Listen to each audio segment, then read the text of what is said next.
Africa Content TV.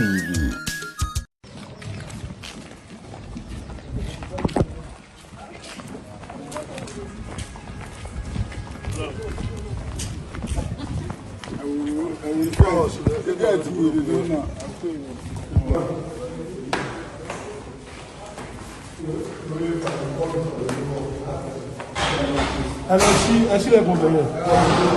Ça nous manque de compagnie. Ça, Maïcha. Ah, moi c'est le lobby. Ah, Babidja.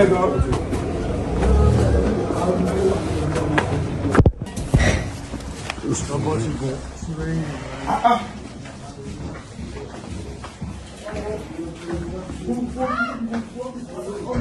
La caméra, regarde-moi. Qui l'a fait? Ah, il a eu ma bague. Comment vous débutez? C'est mon pouvoir, c'est mon boulot.